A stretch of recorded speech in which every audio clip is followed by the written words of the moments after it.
take a moment just to thank everybody for joining us. We've got a few people I think that are probably still coming in here, but we've got a good number of folks on already. Want to thank you for joining. Today, we're going to spend some time talking about low Earth orbit satellites and broadband. And, quite honestly, there's been a lot of conversation about low Earth orbit satellites as new technology or updated technologies come along, as new services are being deployed and built out. And so today we've got a lot of folks from both Michigan and Texas joining us. And I have a couple of guests with us, and I just want to introduce them right now, and then we'll kind of dive in here in a little bit with them. But I have on with us today Daniel Hance and Paul Winston. For all of our Texas folks, I'm sorry, both of these gentlemen are from the upper regions of Michigan, but you'll understand here shortly why we've brought them on. It's their experiences with low Earth orbit satellites, and specifically, it is to do more with their experiences with Starlink products that they've already been able to partake in as early pilot customers. As I've already actually got a couple questions starting to come in, and I want to encourage you to put your questions into the Q&A box there. As we go through today, I will probably answer most of those towards the end during a Q&A session. We'll try to open up the lines and have some conversation there. But to get us kicked off, we're just going to kind of go over low Earth orbit satellites, kind of the technology as a whole, some pros and cons about that, and look at a couple of things that I hope will help level set and bring some additional education to the general technology itself. So what is low Earth orbit satellites? These are satellites that orbit at a distance of typically between 300 and say 1,000 miles above the Earth. That doesn't sound very low, but this is really in respect to satellites in general, and more traditional satellites that we're used to seeing and using orbit at far further distances than this. Because they're so close, they actually orbit the Earth typically within an hour and a half to 2 hours.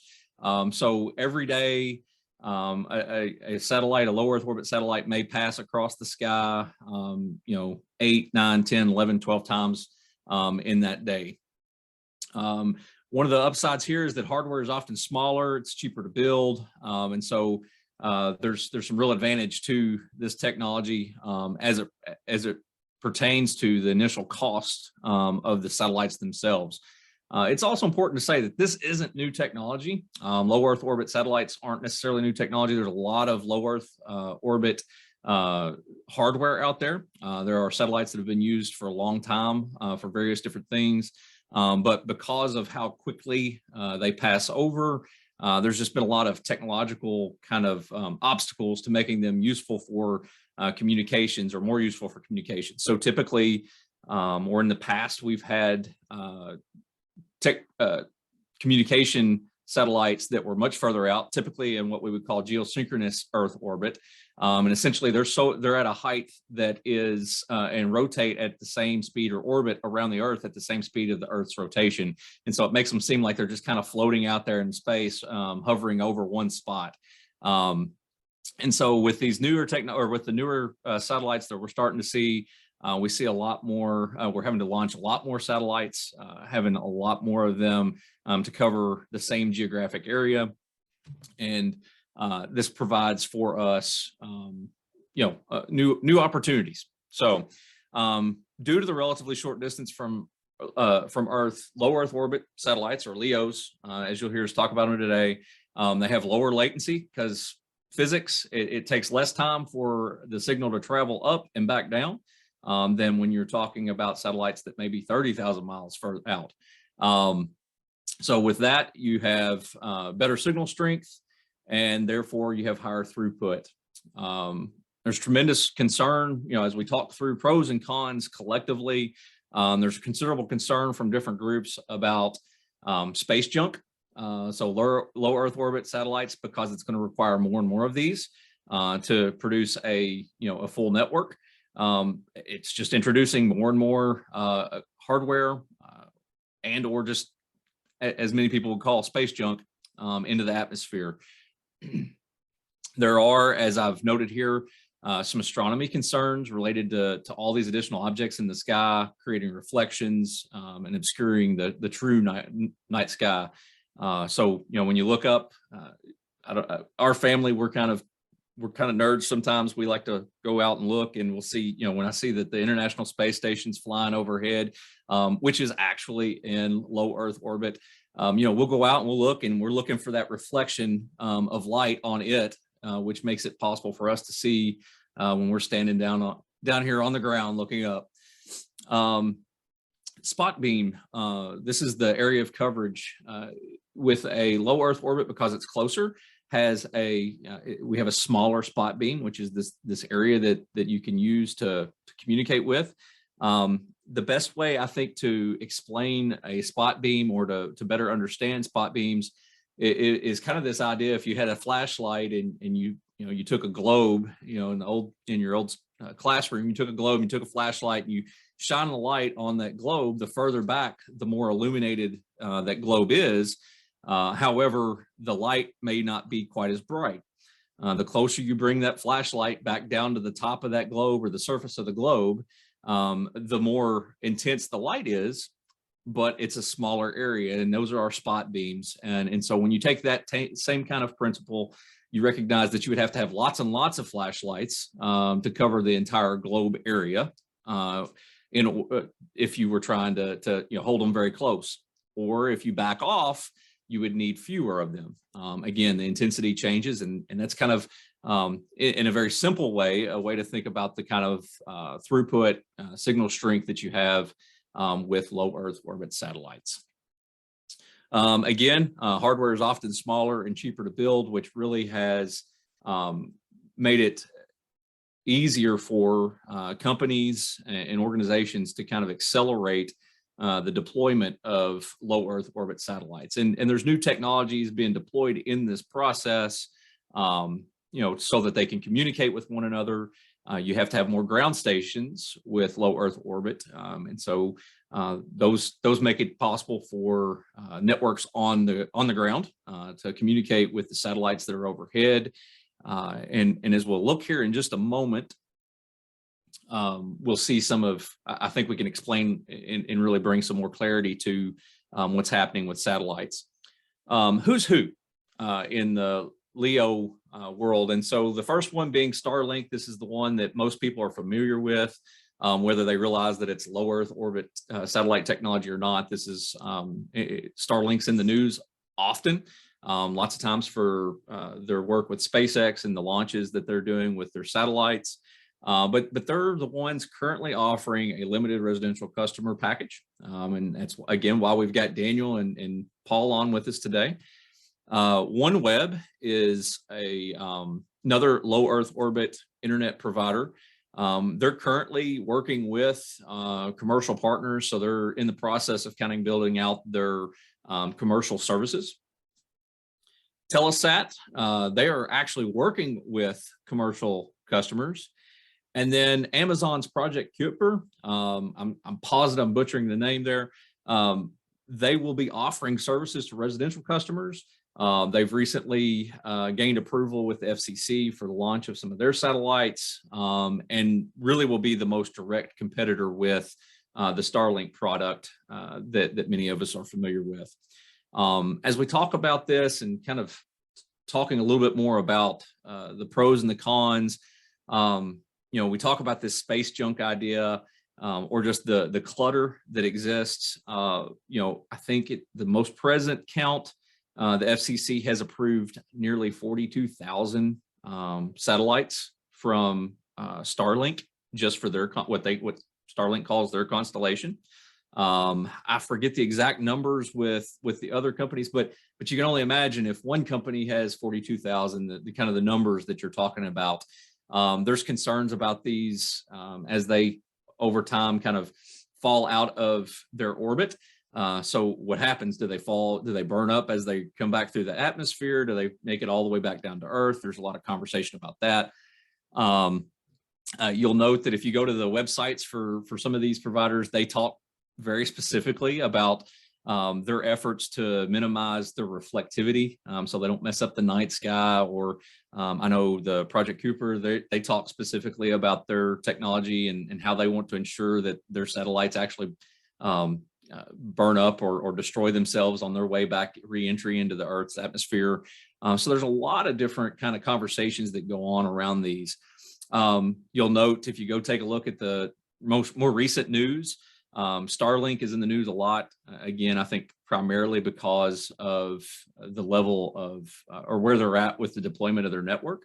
But recently they pulled out of India because of some concerns and essentially approvals. There was some recent concern from China that one of the Starlink satellites had gotten close to one of their space stations. And ultimately it introduces some new, kind of new aspects to a global network. These are networks that really haven't existed in their format in the past as far as having a global coverage. And that is essentially the intention of these networks. And because of their low Earth orbit, they'll have to have enough satellites globally to be able to maintain the kinds of networks that we've all come to grow and expect from companies today.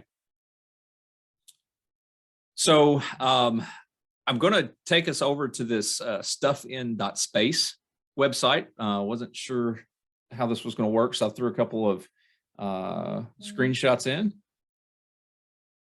I'm going to try. Yeah, there we go. So as we talk about satellites and just the general kind of complexity of satellites around that are orbiting Earth, I'm going to scroll us out and you'll see that we have satellites. If we look at this, those things in red are satellites. The things in blue are rocket bodies. So we've launched a lot of rockets into orbit. And then the gray areas are all considered, it's all debris. There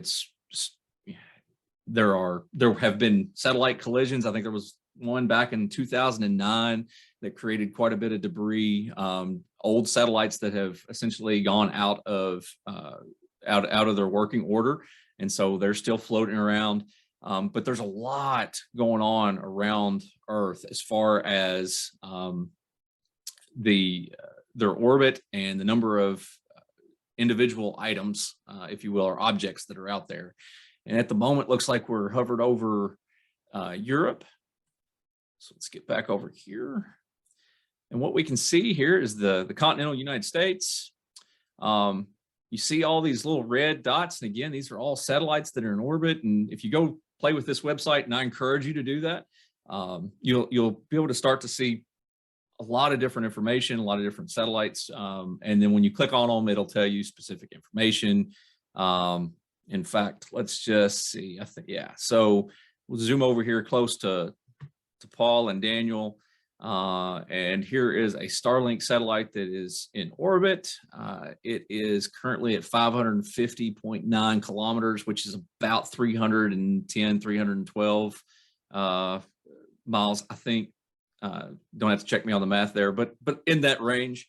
And so you can learn a lot about it. But if you notice, there's a lot of this gray, what they call debris, floating around out there. And so as you can imagine, more and more of these satellites being deployed in order to create a constellation, almost a mesh, if you will, over top of the United States and ultimately globally. You can only imagine the amount of concern that it has created for what's out there. A couple of interesting anomalies you'll notice. I'm going to click away here, pick something down here.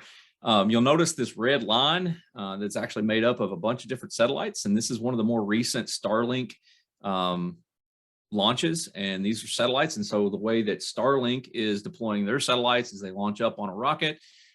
They deploy and they're all in essentially a linear orbit. And over time, these will expand and spread out until they look more and more like these, where they're separated by much greater distances. And I think this is a similar, at least a similar platform under which most of the other satellites in low Earth orbit that'll be commercially viable for internet services will typically be deployed.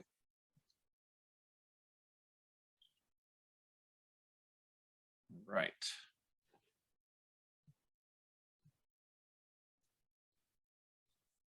So real world experience. That's why we've got Paul and Daniel on. I have on here, and Paul, I'll let you describe if you want to. I know these were images that you had sent over.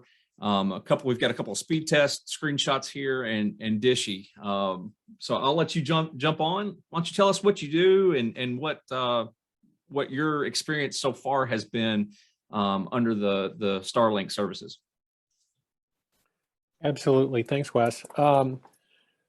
So I moved up to northern Michigan. If you think about Michigan, where I am, the lower northern peninsula, I'm kind of the pinky, I guess, Leelanau Peninsula. Largely rural. You can see sort of the field beyond Dishy there in the picture. I moved up not realizing just how bad the internet was.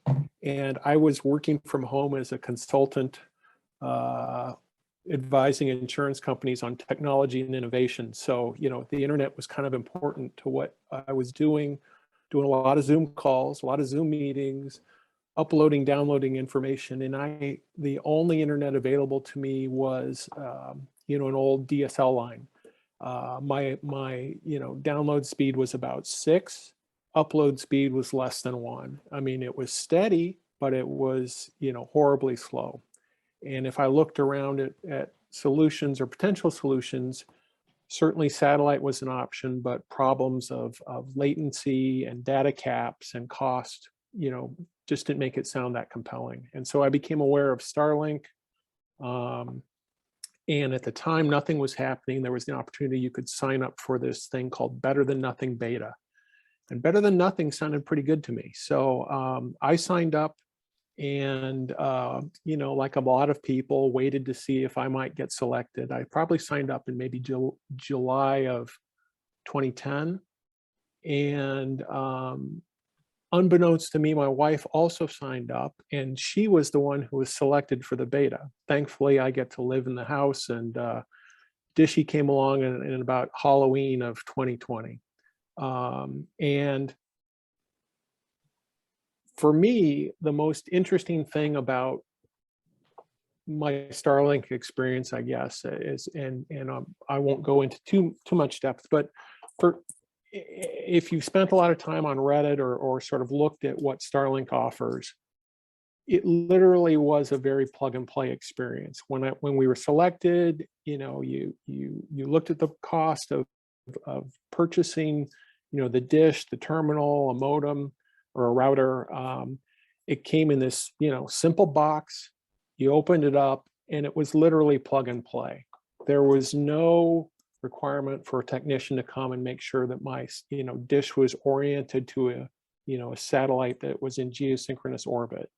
The dish kind of got power, figured out where it was, oriented, and locked on. And, we had internet within 10 minutes. And not only internet, but fast internet. And so, the whole experience has been enormously positive. I'm a big fan of it. Those speed tests, I literally just last week for West, decided, well, let me just take a speed test. So it was just, the slower one or lower one was probably maybe a few things were happening in a standard evening, and the faster one was, about 6 in the morning. The picture there was just to illustrate, up north where we are, and certainly Texas gets ice storms too. The dish works fine in high wind, in freezing cold. Mine is elevated on a pole, a piece of fence post that I bought at Home Depot for probably $16 to get a little elevation. I don't have the problem that I've heard anecdotally of cats liking to sort of sit in dishes because they're slightly heated. But, for me, the experience has been positive. If there are any downside, I will say that where I live, I'm surrounded by trees. And, when I got Dishy in the fall of 2020, the leaves are falling off, the trees were bare for much of the winter, as they are now. And I get pretty decent reception. In the spring, when the trees leaf in the summer, all of a sudden my signal can be a little more intermittent. I'll have interruptions at a greater frequency. And those interruptions are not devastating, but they can be problematical for things that require that don't have a buffer. So like a video call like this, or online gaming if you were doing that. But for regular internet browsing, streaming, Netflix or whatever, downloading files, etc., no issues or problems. I could go on and on, but it's not just all about me. So I'm going to pause there and hand it off to Daniel, and then certainly can talk more if we get to the Q&A part. Paul, I appreciate you bringing up the cat. Our executive director in Texas actually sent me that a picture or two of cats hanging out on Dishy. I think they were pretty popular. There was a story about it that popped up, I don't know, I guess back around Christmas. And so it's been popular, especially as it's been cold around the country over the past month or so. But it is funny that you say that. And it's good to see this here. And I know there are questions about foliage and whatnot, and I think we'll pick that back up here in a few minutes.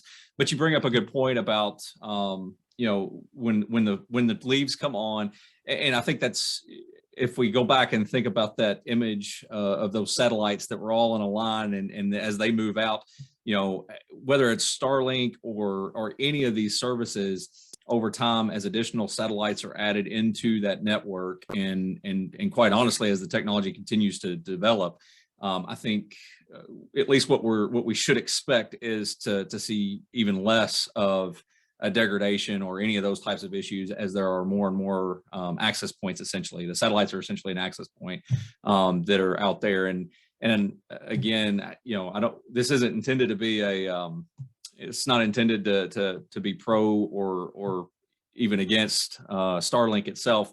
It's the service that's out there, and we have customers that can use it.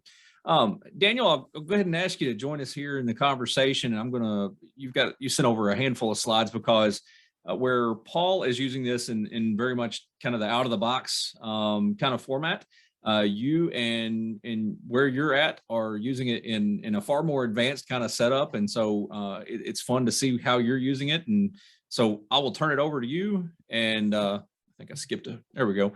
Why don't you tell us about who you are and what you're doing and your experience thus far? Thanks, Wes, and thanks for the invite. Paul, I appreciate your info too. My wife and I bought a small resort in the Upper Peninsula of Michigan back in January of 17, and we're located in the middle of the Ottawa National Forest, so we're surrounded by trees.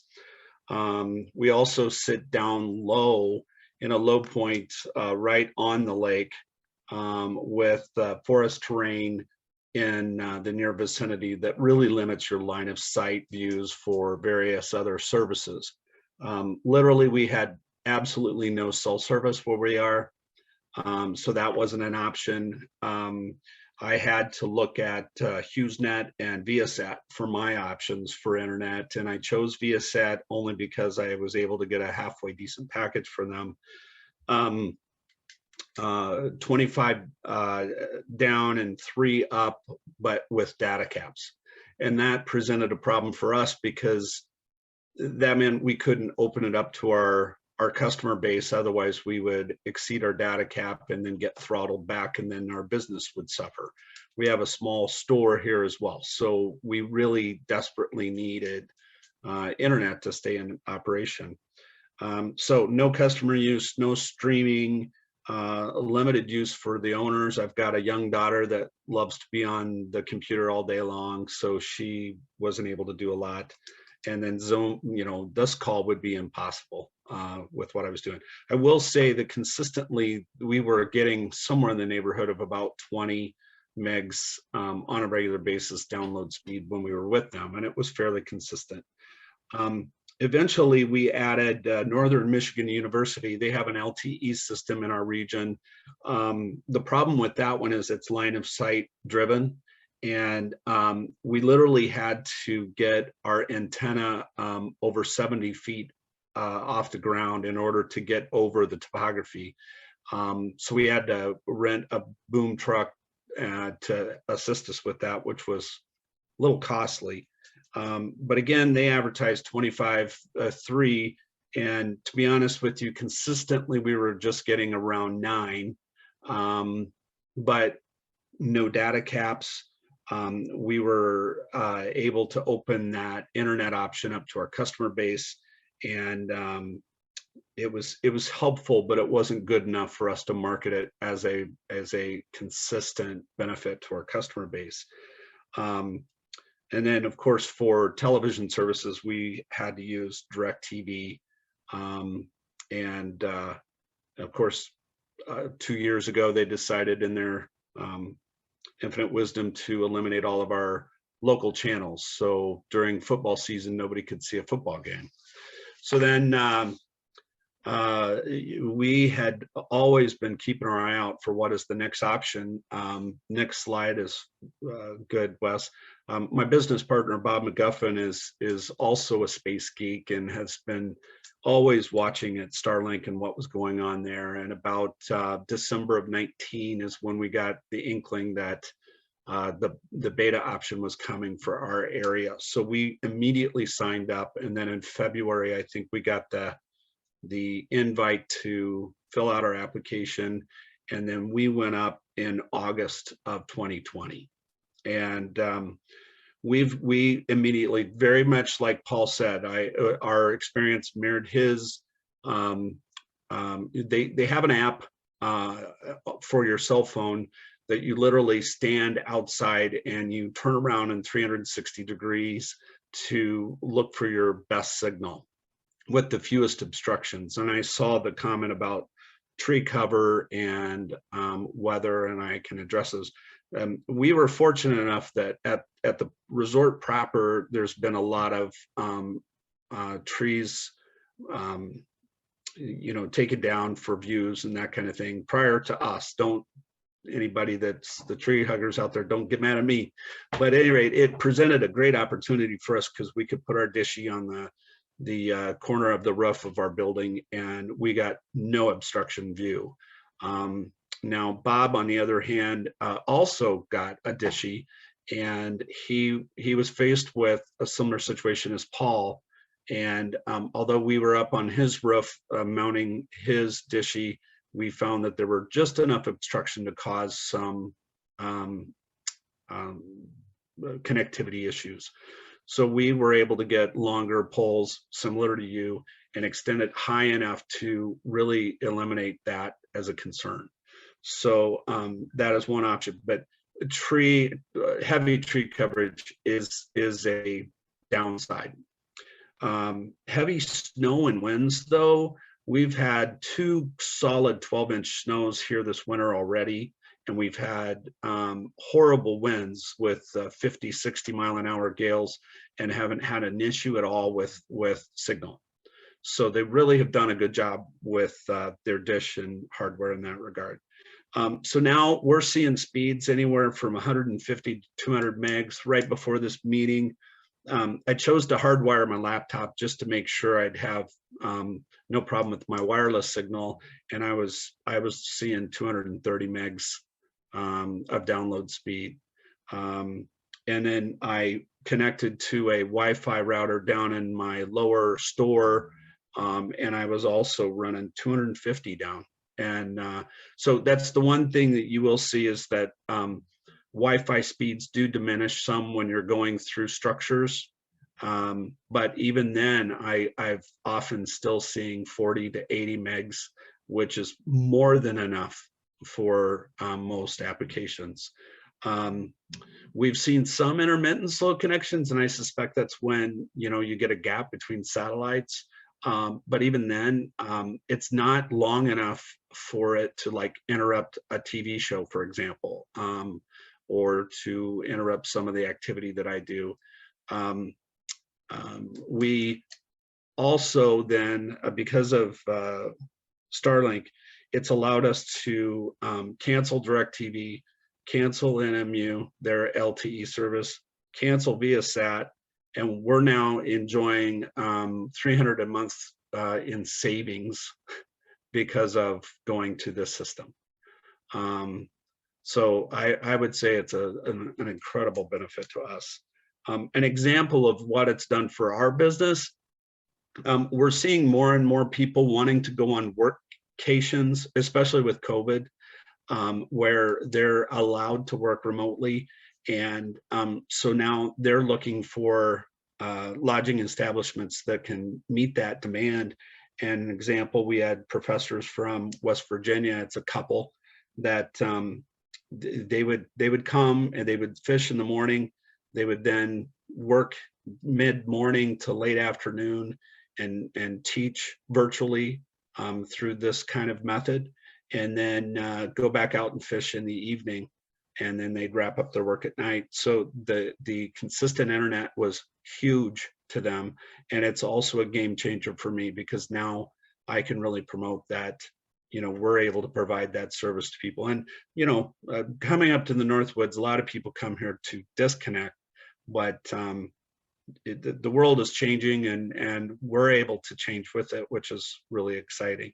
So just to give you an example of kind of what we've done with our system, I got a couple of slides. It's pretty messy, but we learned that the Wi-Fi router that comes with the Dishy in our particular case was the first generation. It does not have a very robust Wi-Fi signal that comes from it. And through the forums, we read that you can connect Dishy straight into your own Wi-Fi router. And so that's what we did. I purchased a Netgear AX1800 Wi-Fi 6 router. And of course, that is the key. All of your hardware then has to support high speed.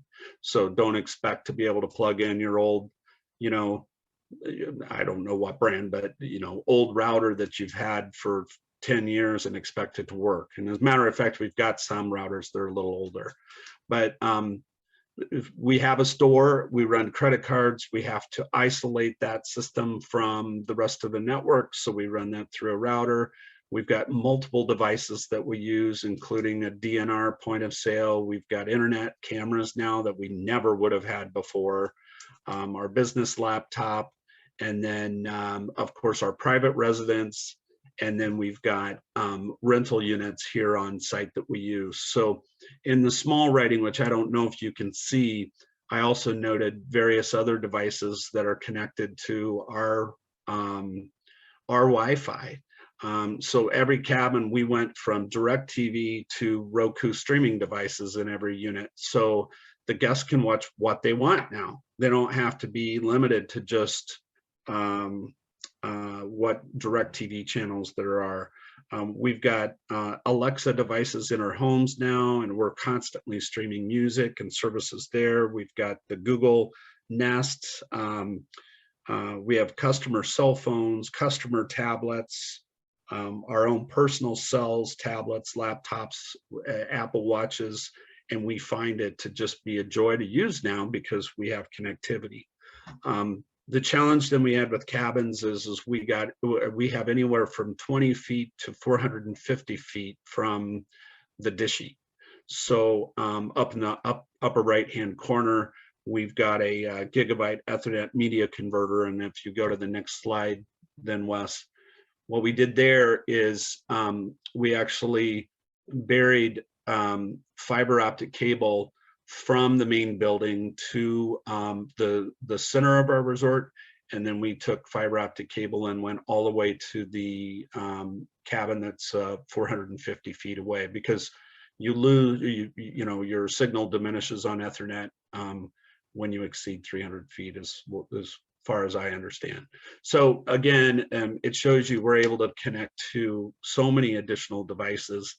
And again, my example of routers there, they're starting to age, so we're going to have to upgrade soon. But I just wanted to kind of give you an example of what we've done as a small business and how phenomenally successful it's been for us.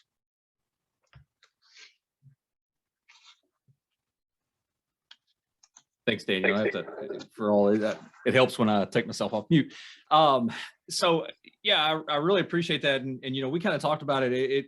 It's neat to see how really how it's changed how you do business, and kind of, not just the day-to-day, kind of thing that we often feel from a personal level, but really how it's changing how you do business, and for that matter, the way your clients, clients and customers look at how they can utilize your services. And so it's kind of neat to see how it's changing things. And again, this is all very specific to Starlink, but I think we will see some similar kind of experiences in the future with some of the other services that, as they launch and they grow and mature. We're at that time where we're going to go ahead and kind of jump over into some Q&A. We've got a handful of questions here. I think we've touched on a couple of them. One of them was being specific to sticky snow. And I'm sure Paul and Daniel, y'all are both familiar with this idea of a heavy wet snow being sticky. And have you noticed any kind of differences in I guess precipitation types? Are they are they causing you any specific problems? I'll go ahead and pick that up.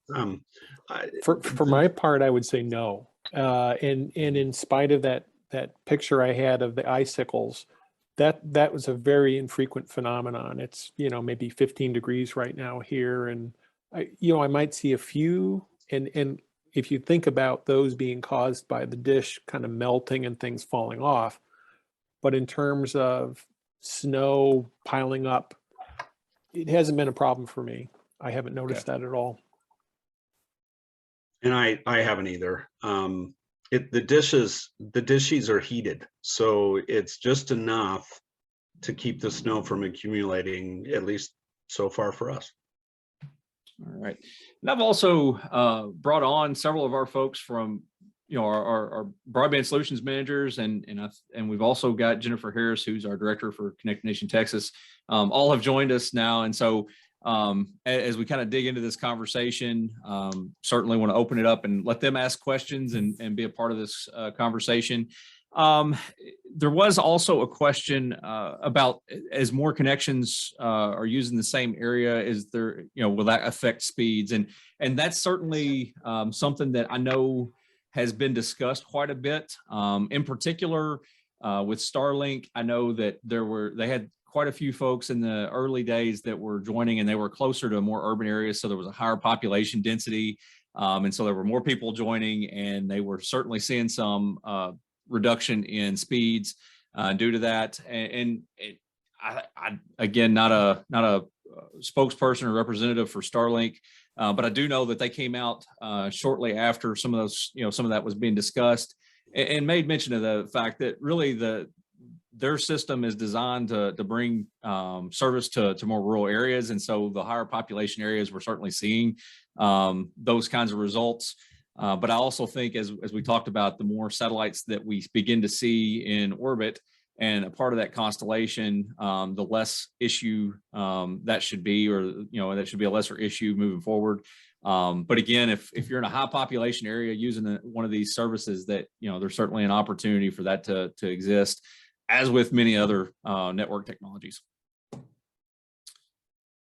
All right, I think we've touched the questions that have been submitted, so certainly all feel free to ask questions, and we will do our best to touch base on them. I will open the floor. Jennifer or any of the BSMs, anything you'd like to make mention of or ask questions about?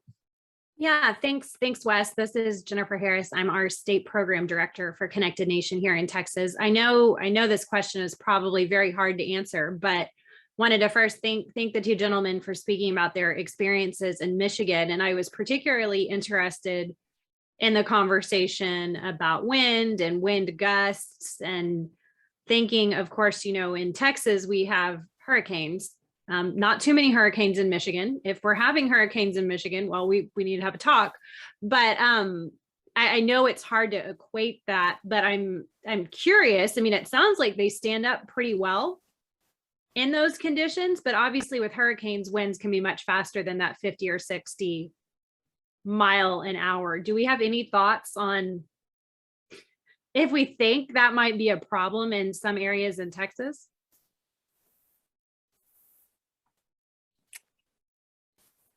Paul, I know you and Daniel both have experienced some winds I mean, what have, and I know Daniel, you specifically mentioned what 60-mile-an-hour winds, and I know Yes. Paul, y'all had some crazy wind, what, 2 or 3 weeks ago in your area.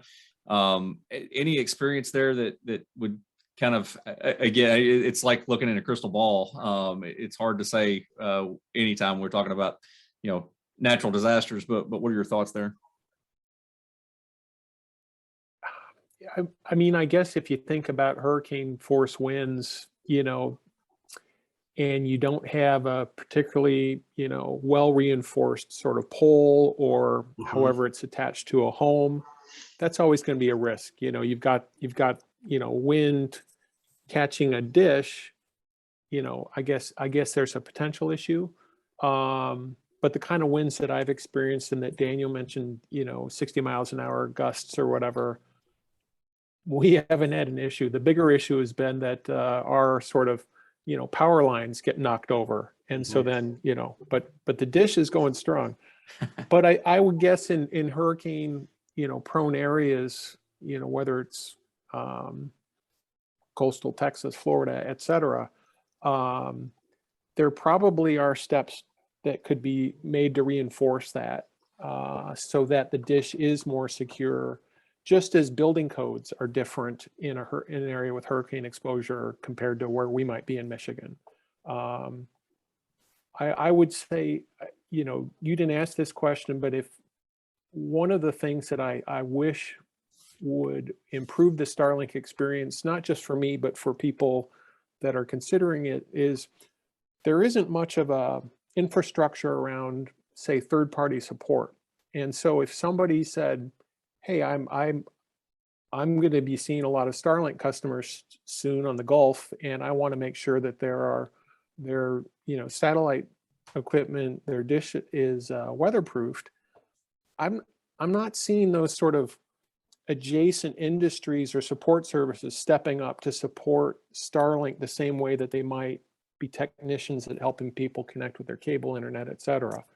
And I think there's a real opportunity there.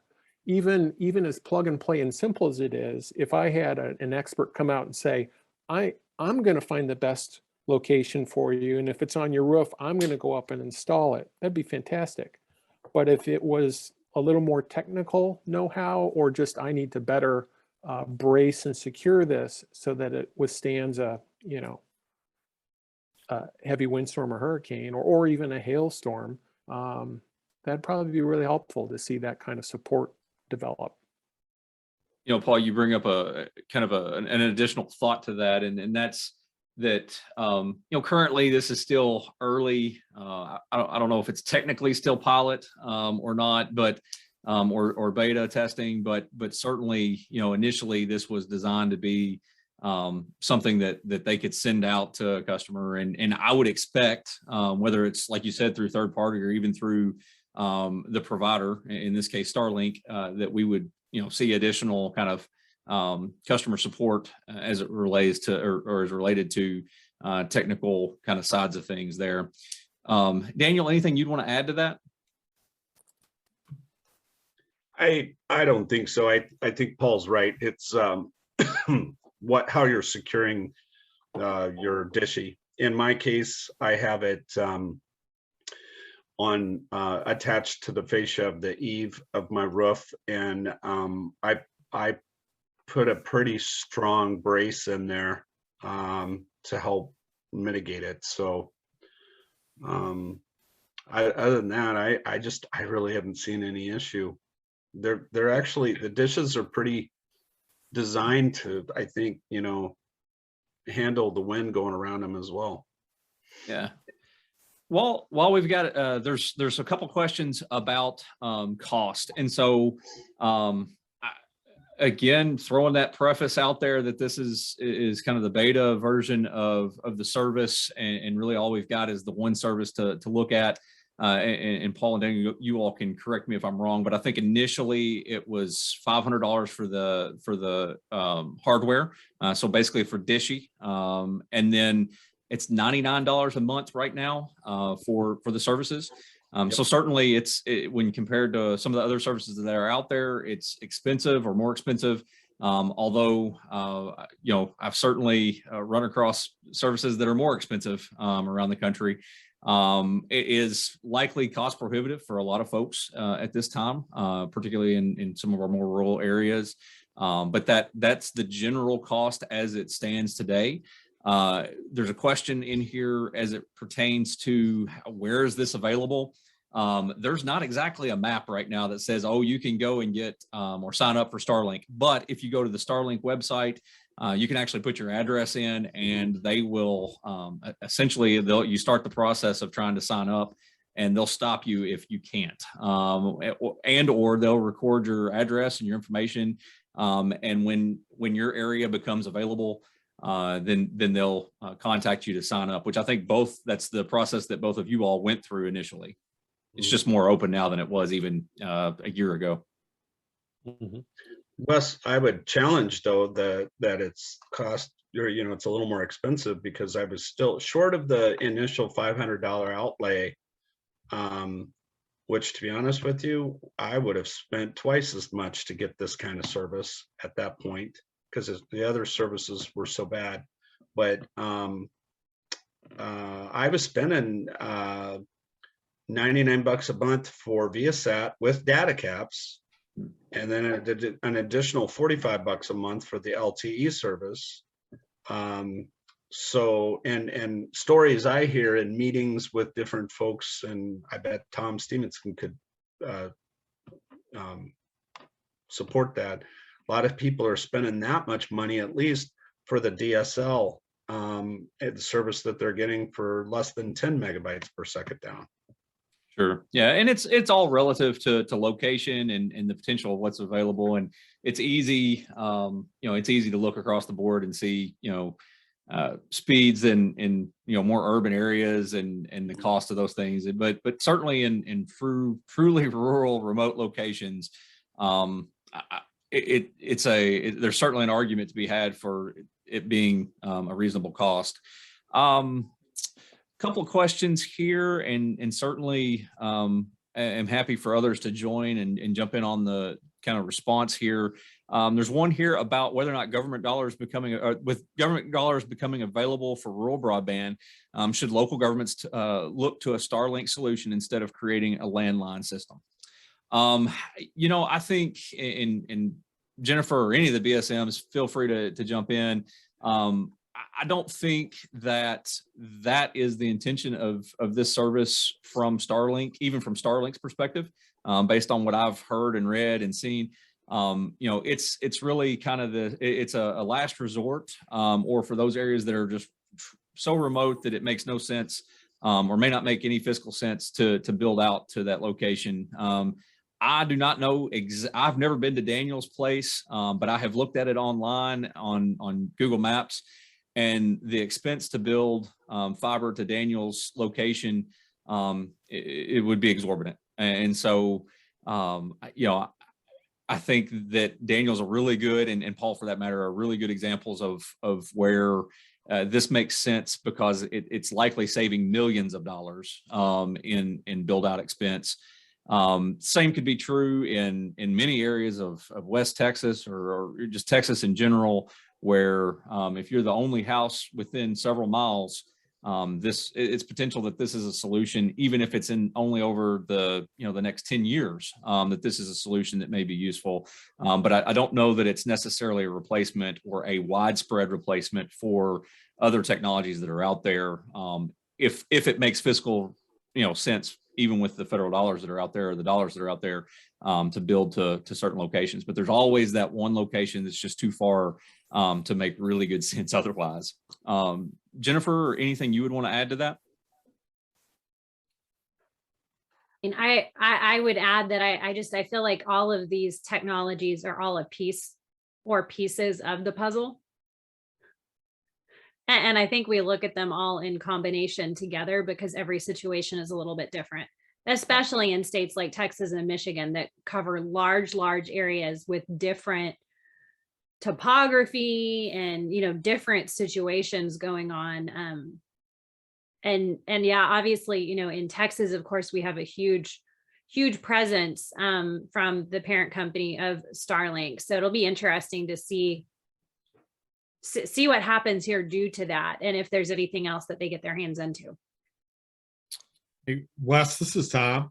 Hey, Tom. Yeah, how you doing? So we are, in talking to Dan and Paul here, both these areas will eventually see fiber to the home, probably 2023, 2024 maybe, because especially with some of the RDOF funding. But a lot of folks up here in Michigan, even though the co-ops, some of the other smaller companies, some of the other companies are building fiber to them, with an asymmetrical connection, they're desperate to, they need broadband right now. And so we're seeing a lot of folks adopting the Starlink system, especially up here in northern Michigan, as a temporary, if not permanent, solution to their problem of broadband. So we're seeing a lot of professionals because of COVID moving into the rural areas. So I'm seeing a lot of doctors, engineers, psychologists, those that can work from home moving up here, just like, Paul. And we had a lot of folks like that up here. So cost is kind of an issue.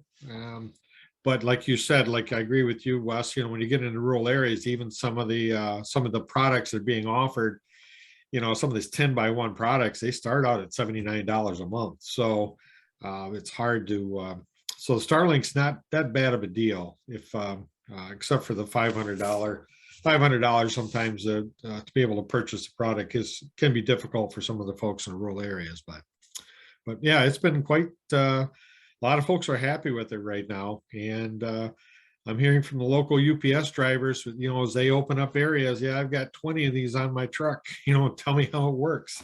They're all looking.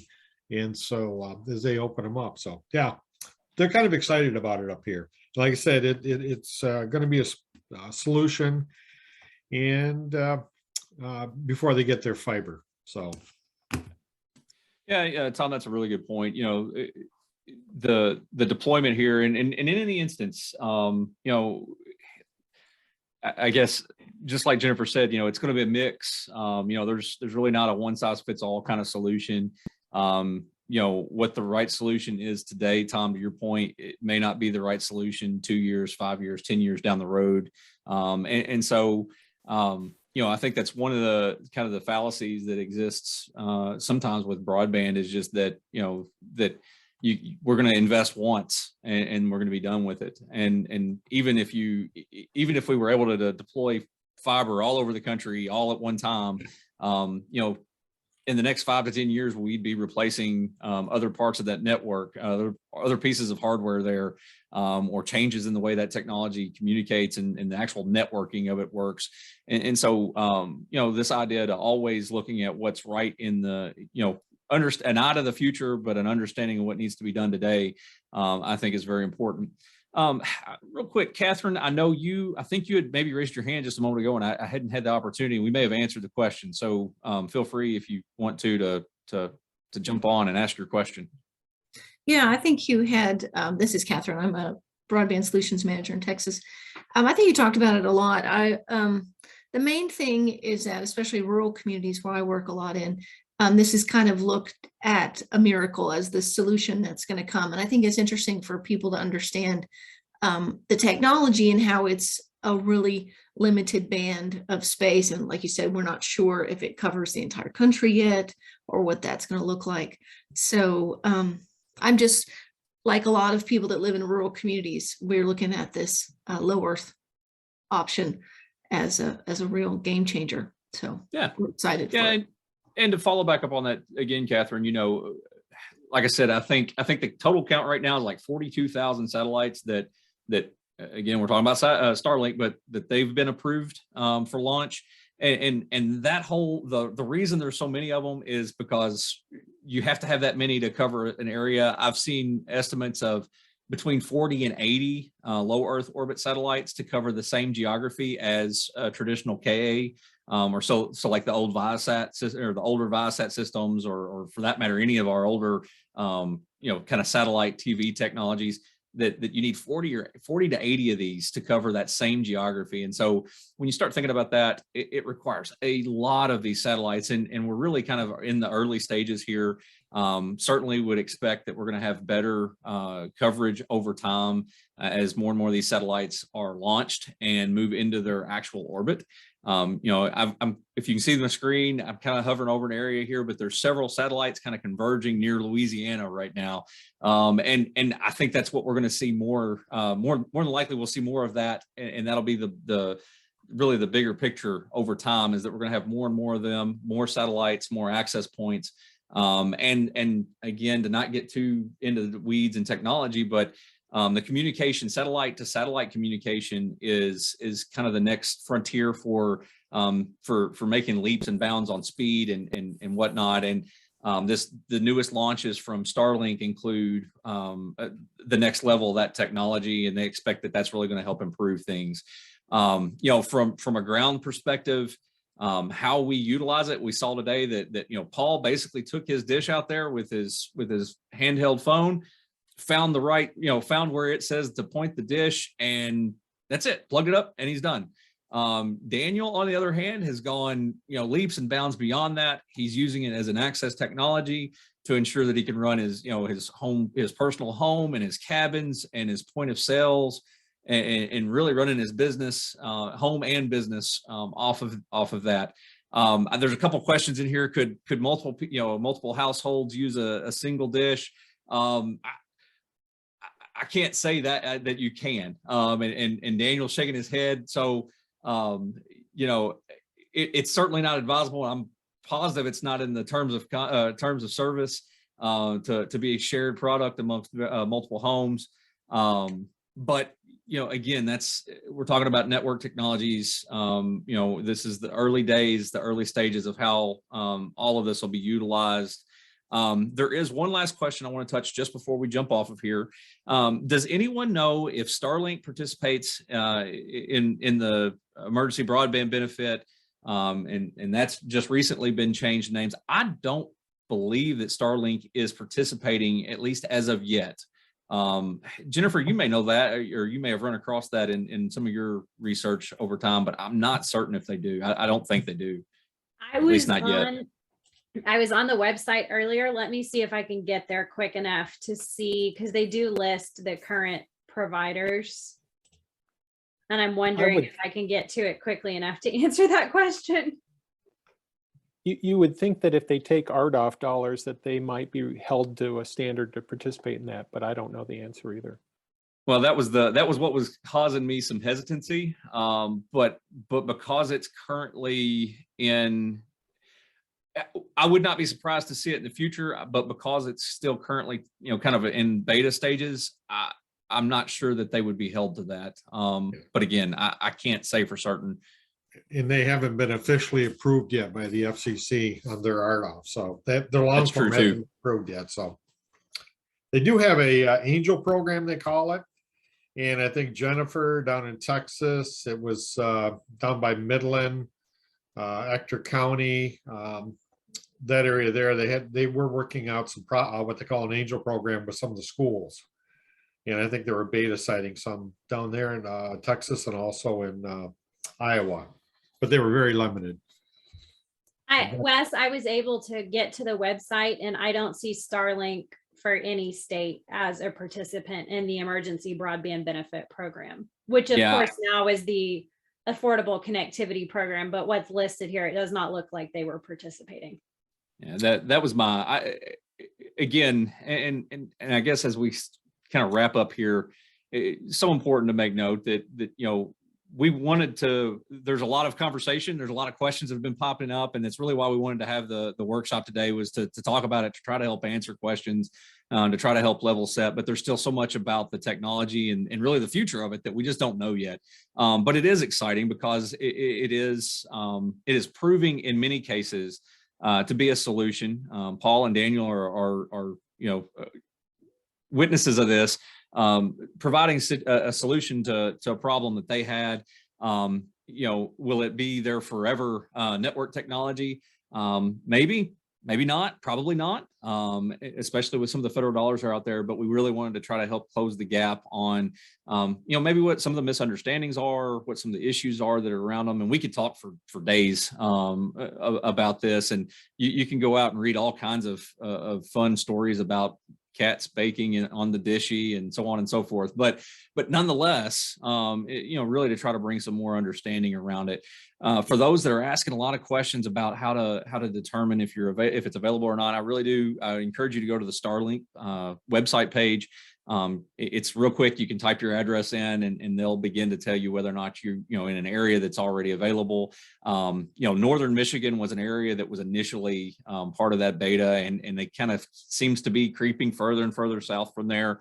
As Tom mentioned, there were some early programs. I want to say Ector County, Texas, and was a part of that Angel program that had a ground station, and they were just they were using it as a point of presence to spread network technology out through, I think it was a fixed wireless network on the end of that they utilized. So, Odessa ISD, the Odessa ISD. So, yeah. So I hate to cut it short, but we've been here for an hour, and I don't want to keep anybody any longer. Certainly, feel free to follow back up with me. Shoot me an email. I will be sending out a thank you, and I hope to have a video in the coming days here that I will share. And without that, I want to thank Paul and Dan for taking some time to tell us about your experiences. And with that, we'll close out. Everybody have a great day.